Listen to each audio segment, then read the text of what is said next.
Hello everyone and welcome back to my channel. In case you're new here, my name is Laura and I'm a PhD student of Comparative Literature in Germany, and this is my series on fantasy and science fiction literature spanning from ancient times to nowadays. We're still in the ancient times. We have talked about epics such as the Epic of Gilgamesh, the Odyssey by Homer, and also the Ramayana, an Indian national epic. And today I want to talk to you about one of the world's most famous short story collections, the Metamorphoses by Ovid. It is an epic poem that covers more than 250 stories of transformation. And I want to introduce you to some of them today. First, I want to talk about Ovid and his life and times. Then I will talk about the structure of the Metamorphoses, and afterwards introduce you to 3 of the stories of transformation that I find most interesting. Let me start with Ovid and his life and times. First, short disclaimer. Everything we know about Ovid is of his own writings because nothing else has been handed down in history. So this is important to keep in mind whenever we are talking about Ovid, because he's been staging himself in a certain way and presenting himself in a certain way. And for example, he says that he's been born in the year 43 before Christ, the same year in which Cicero died, which seems like a great coincidence, but maybe it's also just what Ovid says. So Ovid says he has been born on March 20, 43 BC in Sulmo, or modern-day Sulmona in Italy, into an equestrian family of moderate means. He received a traditional education in rhetoric and literature and was studying in Rome and Athens, but from early on he was drawn to poetics and more to that than to rhetoric. That's also why he decided to become a writer instead of a politician. And he began his literary career as a young man and quickly gained recognition for his talent and wit. His early work, including his love elegies and mythological poems, established him as a very prominent poet in the Roman literary circles. He was especially famous for his playful and sensual style and also grasp of the human psychology, which you will also see in the stories in the Metamorphoses. His breakthrough came with the publication of the Amores, the Loves, a collection of elegiac love poems around 16 BC.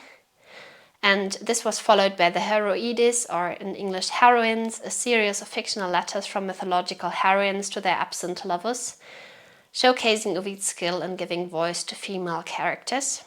Around the year 2 AD, Ovid published his so-called Ars Amatoria, or the Art of Loving.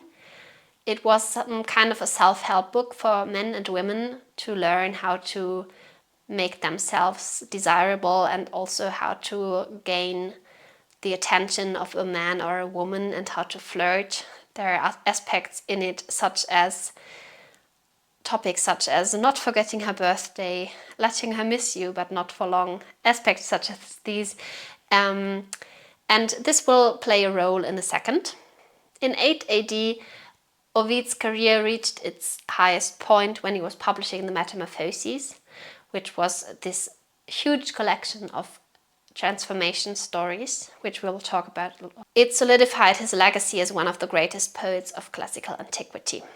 But his life took quite a dramatic turn in the same year when he fell out of favor with the Emperor Augustus and was sent to exile in Tomis, which is modern-day Constanta in Romania at the Black Sea, where he spent the remainder of his life in exile. We don't really know why Augustus sent Ovid into exile. Some people suggested it could be connected to the publication of this controversial work, the Ars Amatoria, which Augustus deemed morally offensive, but classical philologists doubt that. Some of the classical philologists say this is not a plausible reason. As you just learned, the Ars Amatoria was published in 2 AD, and Ovid was only banned in 8 AD, so there's been a span of several years in which Augustus could have sent him to exile already, but he didn't do so.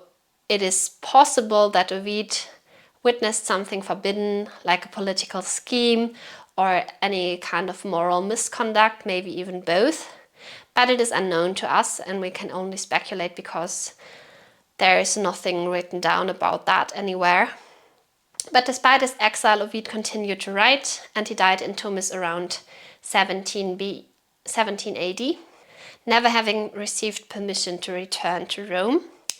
But his poetry continued to be very influential until nowadays. Major fantasy works have been influenced by the Metamorphoses, and poets such as Dante or Shakespeare, even J.K. Rowling with the Harry Potter series and all the transformations going on there, have been inspired by Ovid's Metamorphoses. So let's look at the Metamorphoses now. It is an epic poem written in the dactylic hexameter, a verse form, and it is very, very long. It contains 15 books and tells, as I said, more than 250 stories of transformation.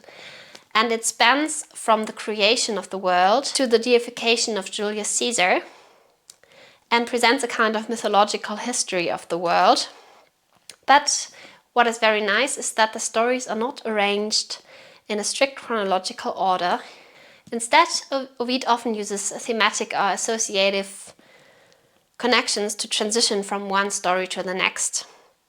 And this nonlinear approach reflects the poem's focus on transformation and change rather than on a linear progression of events, which makes it a lot nicer to read because you really feel like you do not just read some kind of a chronology of events, some boring retelling of history, but rather a compelling collection of stories, and you're right in the middle from the very beginning, and you really feel like a flow of the stories, and you're just going with the flow when you read them. I want to read the Prooemium, so the opening verses of the poem, to you.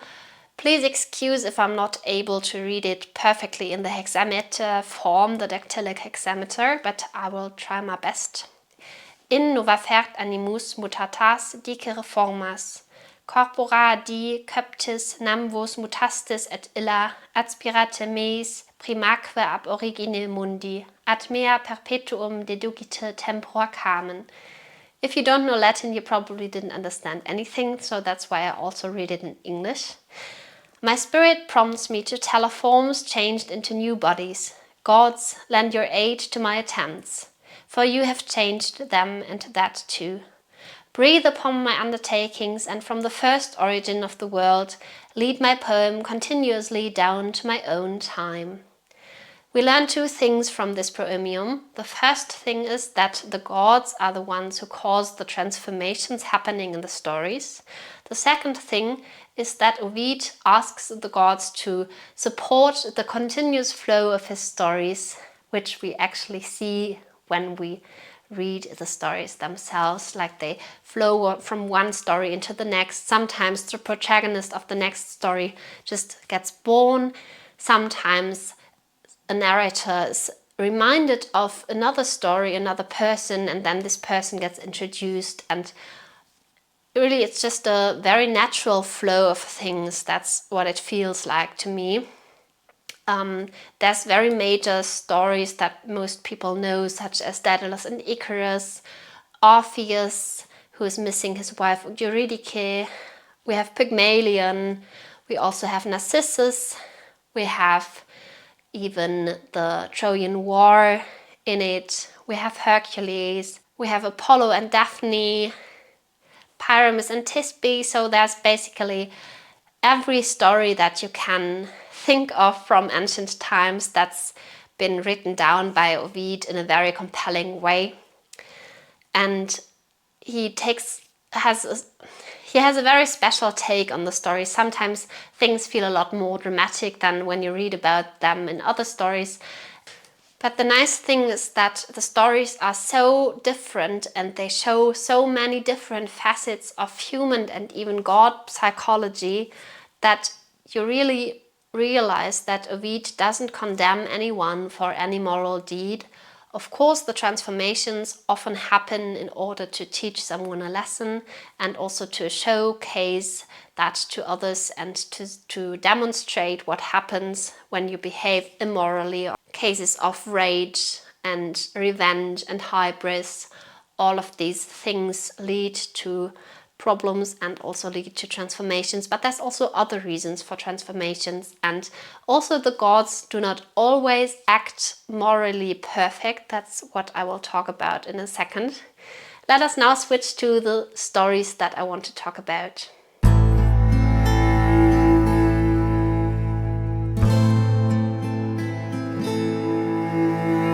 One story I want to tell you about from the Metamorphoses is from book 3, the stories of Narcissus and Echo. Echo is a very talkative woman, and she distracts Juno, or Hera in the Greek tradition, from finding out who of the nymphs in the woods has been having an affair, something with Zeus or Jupiter. And because of that, Juno is very enraged, and she curses Echo in a way that she says she's only able to repeat the very last words of the person opposite to her, but not able to talk out of her own means. Meanwhile, there's also Narcissus, a very beautiful young man who is of exceptional beauty, and he is pursued by many admirers, both men and women. However, he remains indifferent to their affections and rejects all who express their love for him. One day, while wandering through the woods, Narcissus encounters the nymph Echo, who falls deeply in love with him. But as Echo has been cursed by Juno to only repeat the words of others, is unable to express her love for him in her own voice. Despite her efforts to gain his attention, Narcissus remains oblivious to her presence and continues to reject her advances. She is heartbroken and consumed by unrequited love, and fades away until only her voice remains, echoing the words of others in the forest. Meanwhile, Narcissus is unaware of Echo's feelings for him and becomes entranced by his own reflection in a pool of water. He falls deeply in love with his own image and is unable to tear himself away. But despite his attempts to embrace his reflection, he can never attain the object of his desire, because however much he tries to get that beautiful man in front of him, he's never able to do that. And he laments his fate, that he remains transfixed by his image until he eventually withers away and dies. In his place, a beautiful flower blooms, a narcissus flower, which bears his name. And it is very interesting that the flower, Narcissus, and narcissistic people have a lot in common, actually. Two things are most striking, I think. The first is that, as you know, narcissists are only so caught up with themselves, and they do not really tolerate anyone else around them.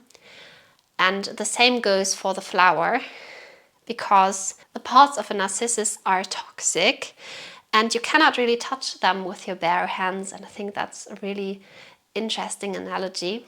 The second thing is that the flower doesn't like to stand in a vase next to other flowers because it secretes a mucilage, like a slimy stuff that prevents other flowers from growing. For example, tulips, if you put them together, the tulips will die eventually. And I think that's also the same for narcissistic people, who oftentimes cannot stand not being the best ones. That is just one example explaining to us the origin of a plant as well, because there's actually many plants and animals whose heritage or whose origin are presented or explained in a certain way in the Metamorphoses, which is very nice and also very interesting to just reflect about what kind of images and ideas we connect to these animals and plants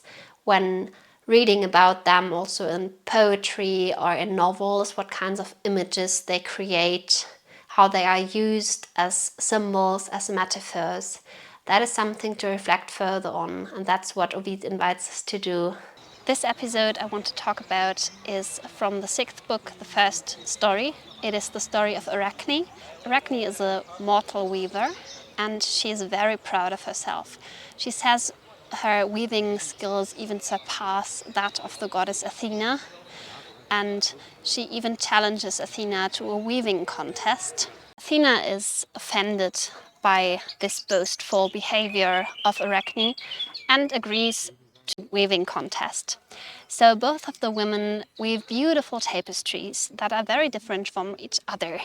Athena's tapestry depicts the gods in Athens punishing mortals who want to make themselves equal to the gods and who are very arrogant, and as a punishment for their behavior they are turned into animals. And it is very important, this aspect, that the gods turn the humans into animals as a punishment for their misbehavior. And if you are looking at Arachne's tapestry, it is very different. Unlike Athena's tapestry, who celebrates the virtues of the gods, Arachne's tapestry exposes their flaws and weaknesses. She depicts the gods engaging in immoral and scandalous behavior, such as infidelity, jealousy, and cruelty. The gods turn into animals in order to unite themselves with mortal women, and everything is related to the errors and the sensual desires of the gods. And it is very interesting if you contrast these two, because in Athena's version, the humans are turned into animals as a punishment for their misbehavior, while in Arachne's version, the gods turn themselves into animals because they are misbehaving, also commit immoral deeds. If you're looking at the aesthetic of both of the tapestries, you can see that in Athena's tapestry everything is in order and depicted the way it should be. The virtue of the gods is the central motive, but in Arachne's tapestry the order is not so easily visible. But the depiction is rather realistic and true to life, and therefore it is also not everything is in order. It's not as beautifully weaved in some ways. It is also a little bit chaotic, but it is more beautiful as it is so much more true to life.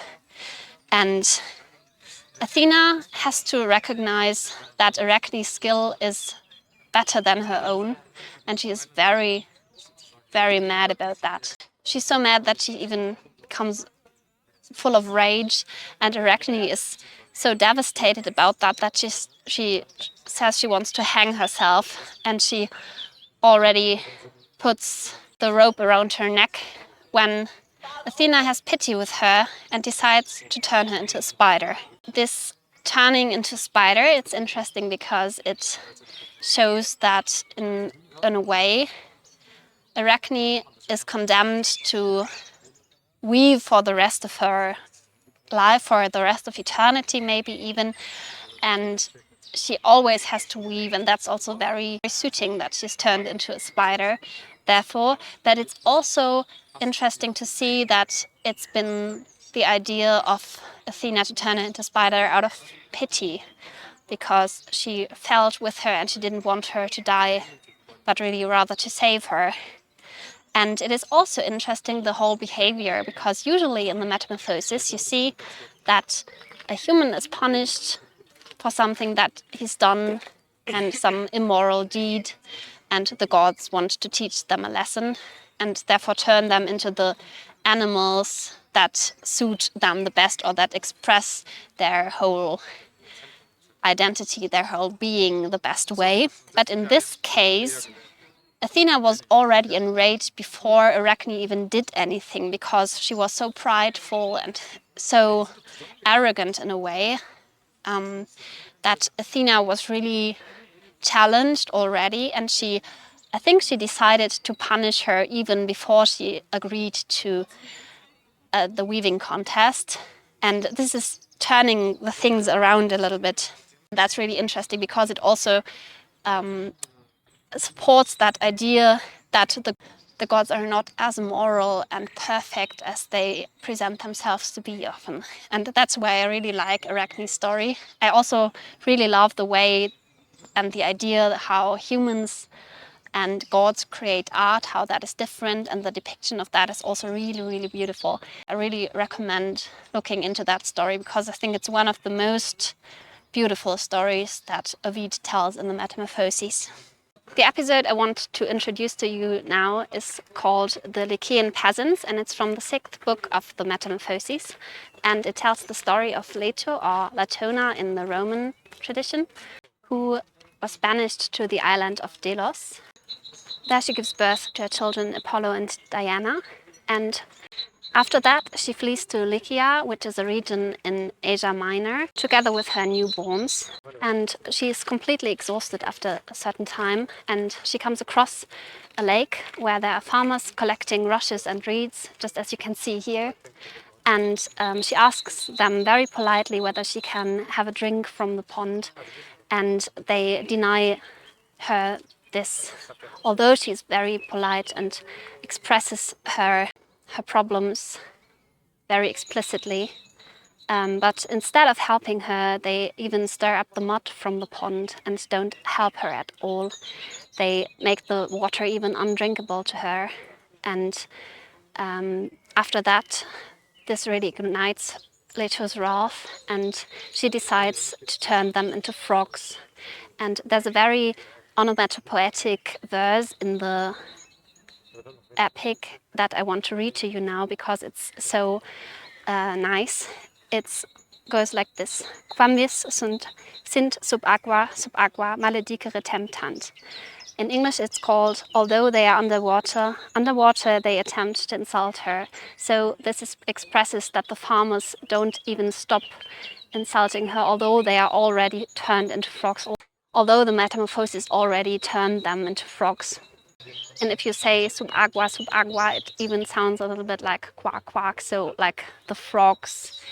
And it expresses them turning into frogs without even telling that they are turned into frogs, which is very nice, and it expresses very well the way that Ovid is able to use this wit and makes use of the language, and I think that's really, really nice. And this is one of the very typical aspects of the Metamorphoses, that the peasants in this case, they express that they are not even human-like anymore in the way they behave, so they are actually turned into frogs, into animals, because this suits the way they behave and are so much better than staying human. And this is a very typical way that metamorphoses go about in the whole epic poem. And I really like that aspect because of the onomatopoetic verse, and the story is also very short and concise, so you get the message very easily, and I think it's really worth exploring. So this has been my take on the Metamorphoses by Ovid. I hope you enjoyed my introduction to the topic and the stories that I've been telling you about. I think the Metamorphoses are such a worthwhile read because they are so rich in so many different kinds of stories, and it never gets boring reading them. And I think it also shows us so nicely that everything is changing all the time. Nothing ever really stays the same, and the transformations are also happening in our lives, just not from humans into animals or something.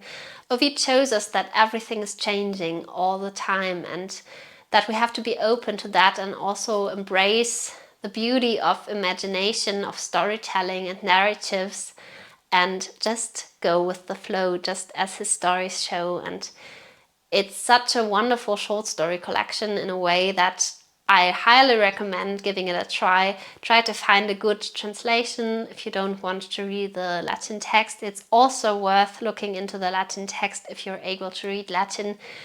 I hope the short example from the Lycian Peasants has been a good example to just show you the wit and the witty way in which Ovid can make use of his language.